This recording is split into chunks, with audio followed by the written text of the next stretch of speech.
స్వతంత్ర దినోత్సవం రోజు దేశవ్యాప్తంగా అందరూ సంబరాలు జరుపుకుంటుంటే ఒక కుటుంబంలో మాత్రం విషాదం నెలకొంది. దీనికి కారణం బీజేపీ యొక్క గూండాలు. వెస్ట్ బెంగాల్లోని కాక్రోచ్ జనతా పార్టీ యొక్క వాలంటీర్ వాళ్ళ పిలుపులో భాగంగా, వాళ్ళ వ్యవస్థాపక అధ్యక్షుడు పిలుపులో భాగంగా స్కూల్ విజిట్ చేసి స్కూల్లో బాగోగులను బయట పెడితే బీజేపీ గుండాలు ఆ రోజు సాయంత్రం వెళ్లి అతని కుటుంబంపై దాడి చేశారు. ఇది తీవ్రమైన దిగ్భ్రాంతి కలిగించింది. అతన్ని దాడి చేస్తుండగా అడ్డుకున్న వారి తండ్రిని కూడా చితకబాదారు. వాళ్ళ తండ్రి తుది శ్వాస విడిచారు. చాలా బాధేసింది. ఆ కుటుంబానికి నా ప్రగాఢ సానుభూతి తెలియజేస్తున్నాను. ఈ బీజేపీ ఏం చెబుతుంది దేశానికి అంటే, మిమ్మల్ని ప్రశ్నిస్తే చితకబాదుతారా, చంపేస్తారా మనుషులను? ఉన్నది ఉన్నట్టు చెప్తే మీరు ఎందుకు తీసుకోలేకపోతున్నారు, జీర్ణించుకోలేకపోతున్నారు? అంటే మీ తప్పులను కప్పిపించుకోవడమే తప్ప తప్పులను సరి చేసుకుందామన్న ఆలోచన కూడా మీకు రావట్లేదా? ఎందుకు ఇలా ప్రయత్నిస్తున్నారు? ఒక ప్రశ్నించినందుకే ఒకటిపై దాడి చేసి ఒకరిని ప్రాణాలు తీసేంత చిత్రహింసలకు పాల్పడుతున్నారు. ఇది ఒక రాష్ట్రానికి సంబంధించిందే కాదు, దేశవ్యాప్తంగా జరుగుతున్న అల్లర్లు ఇలానే ఉన్నాయి. మనకు కనపడుతున్నాయి కొన్నియే, దేశం అంతటా కనబడకుండా చాలా జరుగుతున్నాయి. ఇది ఒక వెస్ట్ బెంగాల్లో కాదు, అందరికి స్వతంత్రం వచ్చిందని సంబరాలు చేసుకుంటే ఒక కుటుంబంలో మటుకి తీవ్ర విషాదం నెలకొంది.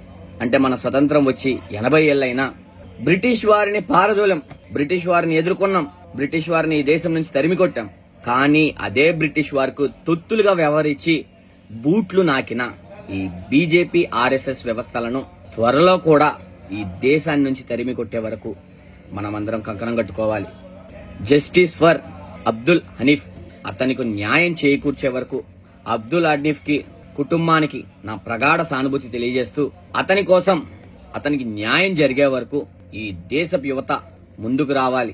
అంటే ఇది గుర్తుపెట్టుకోండి, ఇది ఒక అబ్దుల్ హనీఫ్ జరిగిన అన్యాయమే కాదు, దేశంలో ప్రతి ఒక్క యువతకి ఇదొక సూచన లాంటిది.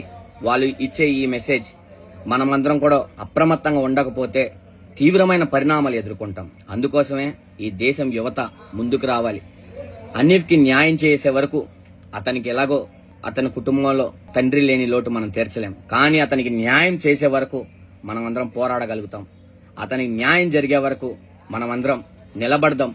జస్టిస్ ఫర్ హనీఫ్ అన్న ట్యాగ్ తో మనమందరం ముందుకెళ్దాం.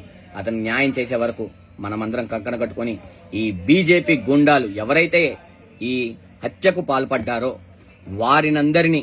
వారందరినీ కఠినంగా శిక్షించాలి. మళ్లీ మరలా ఇలాంటి తప్పు చేసే నా కొడుకులకి ఒక గుణపాఠం చెప్పాలని తెలియజేస్తూ, జస్టిస్ అబ్దుల్ హనీఫ్ కి న్యాయం చేసే వరకు మనమందరం మన పోరాటం కొనసాగించాలని తెలియజేస్తూ సెలవు తీసుకున్నాను. జై భీమ్, జై సంవిధాన్, జై భారత్.